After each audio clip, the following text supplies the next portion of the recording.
எங்க அப்பா சொன்ன ஒரு இன்சிடென்ட், ஒரு சாட்சி ஞாபகத்துல வருது. அமெரிக்கா தேசத்துல ஒரு வாலிபன், அவங்க வீட்டுல அவன் மட்டும் தான் ரட்சிக்கப்பட்டான். அமெரிக்கா தேசம் தான் நினைக்கிறேன். அவன் இருக்கிறது ஒரு கிராமத்துல, அந்த வீட்டுல வேற யாரும் ரட்சிக்கப்பட்டவர்கள் அல்ல. அவன் வாலிப வயசுலயே தேவனை அறிந்து தேவனை ஆராதித்து அவனுடைய ஒரு விசுவாசம் என்னன்னா, எனக்கு கத்த திறக்கிற வாசல் போதும். அப்பதான் படிச்சு முடிக்கிறான். படிச்சு முடிச்சு பல வேலைகளை ட்ரை பண்ணி பார்க்கறான். எந்த வேலையுமே அவனுக்கு கிடைக்கல. என்னெல்லாம் இன்டர்வியூ அட்டெண்ட் பண்ணி பார்த்தான், கிடைக்கல. சோ இதனால ஒரு பக்கம் வேலை கிடைக்கலங்கிற வருத்தம், இன்னொரு பக்கம் குடும்பத்தார் பேச தொடங்கிட்டாங்க, சொந்தங்கள் பேச தொடங்கிட்டாங்க, சுத்தி இருக்கிறவங்க எல்லாம் பேச தொடங்கிட்டாங்க.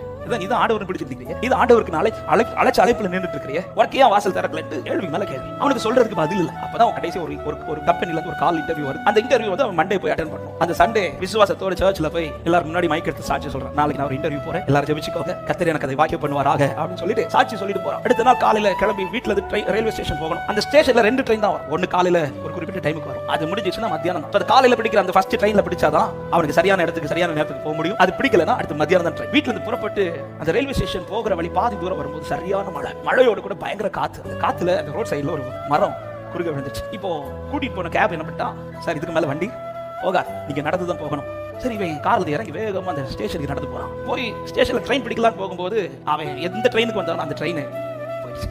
நீ அடுத்த ட்ரெயின் மத்தியானம் தான் இருக்குது. அந்த ட்ரெயின்ல போயும் யூஸ் கிடையாது. காலையில அந்த ட்ரெயின்ல போயிருந்தா அவனுக்கு அந்த இன்டர்வியூ அட்டெண்ட் பண்ணிருக்கலாம். இப்ப வீட்டுக்கு போன அவமானம். சர்ச்சில் போய் என்ன சொல்லணும் தெரியல. ஏற்கனவே எல்லாரும் என்ன பரியாசம் பண்ணி தான் அனுப்பியிருக்கலாம். இதெல்லாம் அவன் தளரல. அவன் என்ன பண்ண, சரி மத்தியானம் ட்ரெயின்ல போலாம் சொல்லிட்டு அங்க அந்த பெஞ்செல்லாம் போட்டுருப்பாங்கல்ல, அந்த பெஞ்சில் போய் உட்கார்ந்துருக்கான். உட்கார்ந்து ஜெபிச்சுட்டே இருக்கான். ஆண்டவரே உங்களை தானப்பா நம்பி இருக்கிறேன், ஆண்டவரே உங்களை விட்டு நான் போவேன், நீங்க எனக்கு திறந்தா போதும், நீங்க எனக்கு திறந்தா போதும். ஜெபிச்சுட்டு இருக்கும்போது ஒருத்தர் வரார்.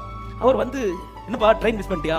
ஆமா. சரி நானும் ட்ரெயின் மிஸ் பண்ணிட்டேன் சொல்லி அவர் கூட வந்து பேசி கொடுக்குறாரு. பேசி பேசி பேசி பேசி பேசி இவன் ஆண்டவரை பத்தி பேச தொடங்கிட்டான். ஏன்னா ஆண்டவர் ரட்சித்தது, ஆண்டவர் அவனை தொட்டது, அவனுடைய ரட்சிப்பின் அனுபவ சாட்சியெல்லாம் பேச பேச பேச அவருக்கு பயங்கர ஷாக். இப்படி ஒரு ஆண்டவர் இருக்கிறாரா, இந்த ஆண்டவர் எனக்கும் தேவன் சொல்லிட்டு அந்த இடத்துல ஆண்டவர் அவர் அக்செப்ட் பண்ணிட்டார். அவர் அக்செப்ட் பண்ணி எனக்காக ஜெபிப்பியான்னு சொன்னா அவன் வந்து அந்த நபருக்காக ஜெபிச்சுட்டு இவங்க பேசி பேசி பேசி அந்த குறிப்பிட்ட நேரத்தில் அடுத்த ட்ரெயின் வருது. அந்த ட்ரெயின் வந்த உடனே 2 பேரும் ஏறுறாங்க. 2 பேரும் இறங்குறது ஒரே ஸ்டாப். அப்போ அந்த இடத்துல இறங்கிட்டு அவர் போகிறது போது அவனை கூப்பிட்டு, ஐயோ உன் பேரை நான் கேட்க மறந்துட்டேன், உன் பேரை நீ எங்கே போற அப்படின்னு கேட்டோன்னே அவன் சொன்ன, அவன் பேரை சொல்லிட்டு, எனக்கு ஒரு கம்பெனிக்கு இன்டர்வியூ போறேன், காலையில் போயிருக்க வேண்டியது, இப்போ அந்த இன்டர்வியூ எல்லாம் முடிஞ்சிருக்கும், இனி நான் எப்படி போய் பேச போறேன் தெரியல. இப்படி சொன்னதும், எந்த கம்பெனி சொன்ன, அந்த குறிப்பிட்ட நேம் சொன்ன, ஐயா அந்த கம்பெனி மேனேஜரே நான் தான்.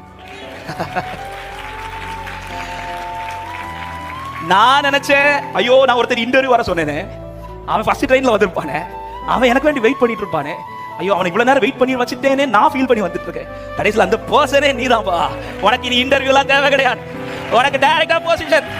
ஆலையில் என் தேவன் திறக்கிற அனுகூலமான வாசல். எங்க எந்த சூழ்நிலைக்கும் யாருக்கு முன்பாகவும் எதற்காகவும் தேவனால் அழைக்கப்பட்ட ஒரு தேவ பிள்ளை அழைப்பை விட்டு நீங்கிறாதீங்க.